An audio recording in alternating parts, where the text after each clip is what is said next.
Hola a todos.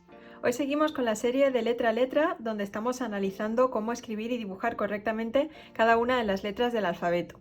Si acabas de llegar al canal, puedes ver todos los capítulos en la lista de reproducción de letra a letra. Con este vídeo llegamos a la mitad del alfabeto, así que vamos a ver cómo dibujar la M. La M minúscula no es una letra muy alta, pero sí que es una letra bastante ancha. Cuando la dibujemos tenemos que intentar que los dos trazos que vamos a hacer con la M tengan más o menos el mismo tamaño.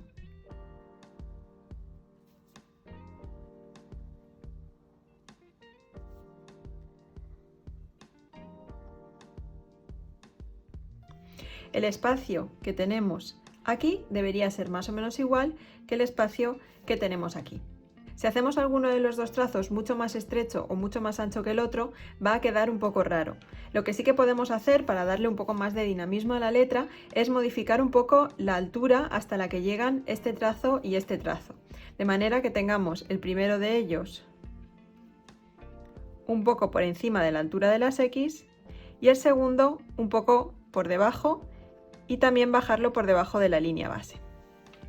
Además, fijaros que el trazo de entrada de la M también lo podemos hacer más recto o más redondito. La M mayúscula es una letra que a menudo vemos mal dibujada, con los finos y los gruesos puestos en sitios donde no toca. Por ejemplo, podemos ver letras M que tienen los gruesos en los trazos verticales y los diagonales sin tanto grosor, o letras M que tienen muy gruesas las diagonales y un poco más finas las verticales. Estas dos versiones de la letra M son incorrectas y para ver cómo tenemos que aplicar los finos y los gruesos tenemos que fijarnos en cómo escribimos esa letra.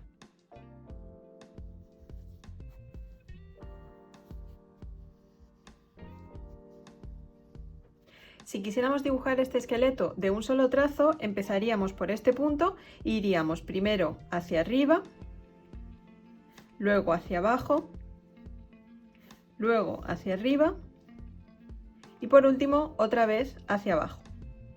Seguiríamos este movimiento y por tanto todos los trazos que van hacia arriba, los trazos ascendentes son finos, así que este y este son finos y este, que son descendentes, son los trazos gruesos. Fino, grueso, fino y grueso.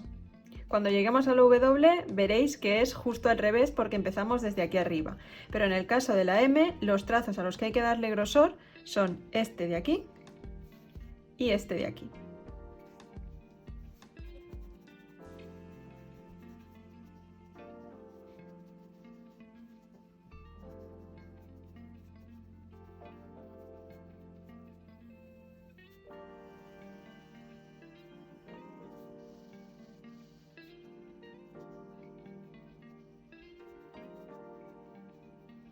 Si queremos añadir algún tipo de serif a esta letra, tenemos que fijarnos en que en estos dos puntos lo vamos a prolongar solamente hacia el exterior de la letra, porque si lo hiciéramos hacia adentro, aquí tendríamos que hacer un ángulo un poco extraño para llegar a enganchar con esa diagonal.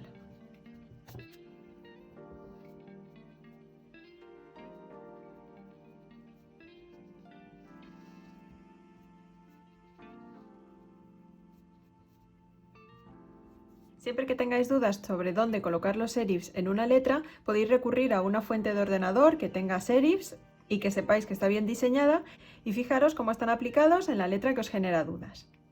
Para hacer una versión sin contraste e intentar que no nos quede muy apelotonada porque tenemos muchos ángulos agudos, podemos abrir un poquito las patas, inclinar un poco el asta de esta letra para dejar más espacio aquí. Pero tener en cuenta que cuanto más la abramos, más ancho nos va a ocupar esa letra también.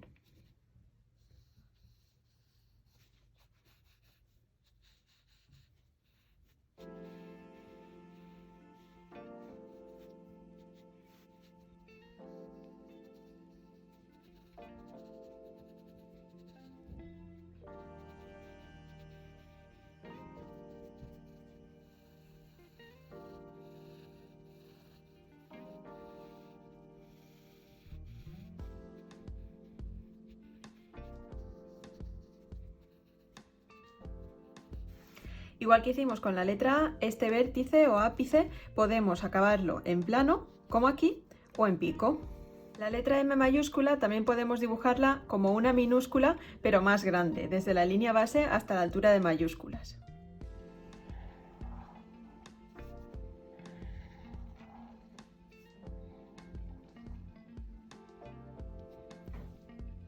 Si optamos por una forma más sencilla, parecida a esta de aquí, acordaros de seguir el orden de los trazos que hemos visto para dibujar el esqueleto. Hacia arriba fino, hacia abajo grueso, hacia arriba fino y hacia abajo grueso. La letra N se va a parecer bastante a la letra M, pero más sencilla, así que si practicamos esta y nos sale muy bien, tenemos mucho terreno ganado para la N y para la ñ. Nos vemos el viernes que viene con el próximo episodio.